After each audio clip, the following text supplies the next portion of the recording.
안녕하십니까. 이전 편에서 말씀드린 것처럼 양자의 뿔과 꼬리 사이 몸통 부분에 은근슬쩍 감춰져 있는 왕자는 성경의 공공연한 비밀인 만왕의 왕이신 예수 그리스도를 함축한 글자입니다. 그런가 하면 양자는 주님께서 기르시는 양이자 왕같은 제사장인 성도를 표현하기도 합니다. 실로 요한복음 10장 27절에 내 양은 내 음성을 들으며 나는 그들을 알며 그들은 나를 따르느니라 라고 주님께서 친히 양이라 지칭하신 바 예수님을 영접한 사람들은 이 땅에 사는 동안 비록 겉모습은 로마서 8장 3절의 말씀처럼 교만과 거짓, 불순종과 탐욕 등 갖가지 죄가 있는 육신의 모양 그대로이지만 그 내면에 왕이신 예수님을 모신 왕같은 제사장이 되었음을 성경이 여러 말씀으로 확증하고 있습니다.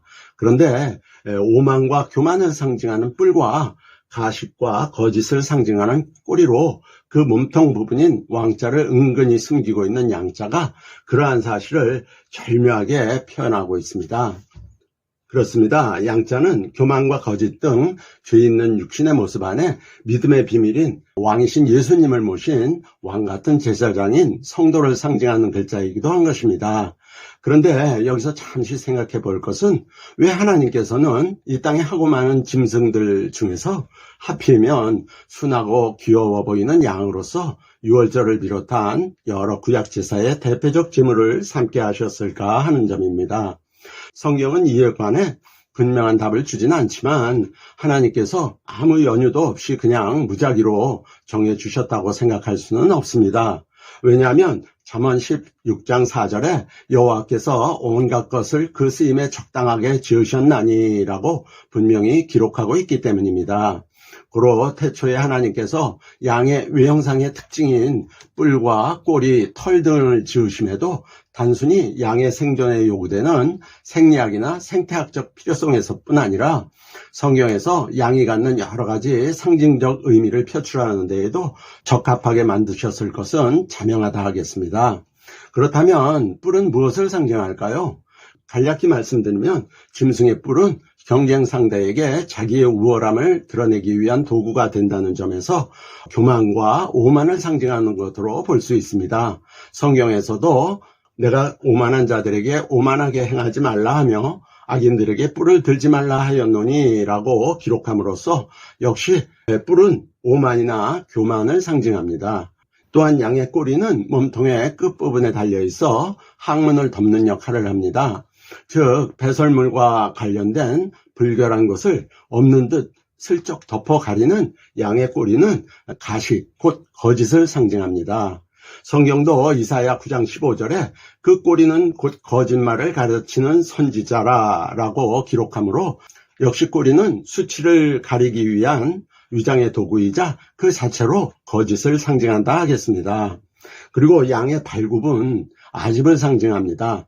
성경에도 이사야 53장 6절에 우리는 다 양 같아서 그릇 행하여 각기 제 길로 갔거늘이라 하였고 내가 또 그 모든 짐승을 큰 물가에서 멸하리니 사람의 발이나 짐승의 굽이 다시는 그 물을 흐리지 못할 것이며 라는 말씀이 있어 사람의 발이나 짐승의 발굽은 하나님을 거스르고 각기 제 길로 가는 바 쉽사리 깨지지 않는 아집에 의한 불순종을 상징합니다. 또한 모든 짐승은 대체로 그 몸의 털이 일정한 크기가 되면 더 이상 자라지 않는 데 반해 양의 털은 끝없이 계속하여 자라납니다.